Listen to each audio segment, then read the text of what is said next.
HipagesFox SportsSEEKCarsalesRealEstateNews network pressure has been placed on the government to solve the refugee crisis on Manus Island as the UN calls for Australia to take responsibility for the mess. News Corp Australia Network December 23, 201,712 to 56 The UN Refugee Agency is accusing Australia of abandoning hundreds of refugees and asylum seekers on Papua New Guinea's Manus Island, saying it must take responsibility for the mess it's created with its offshore processing system.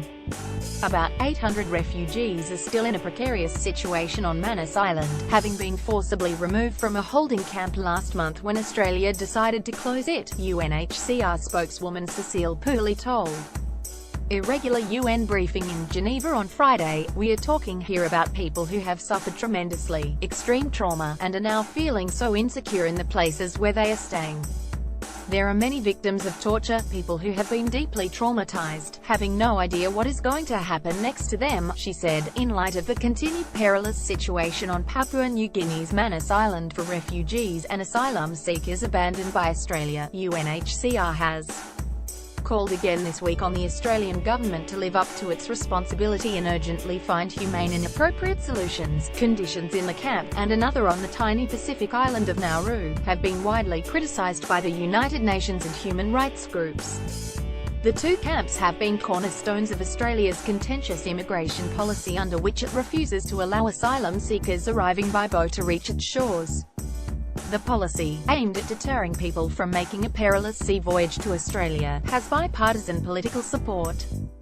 The closure of the Manus Island camp, criticised by the United Nations as shocking, caused chaos, with the men refusing to leave the compound for fear of being attacked by Manus Island residents. Pooley said that in the past 4 weeks, there had been at least 5 security incidents, including an attempt by 3 people armed with machetes and an axe to force their way into a site where 150 refugees and asylum seekers have been accommodated since the Australian facility closed. Pooley said that although Papua New Guinea now had to deal with the situation, the buck should stop with Australia. "What we clearly are saying is that it's Australia's responsibility in the first place," she said. "Australia is the country that created the situation by putting in place this offshore processing facility. So what we are asking is for Australia to find solutions for these people."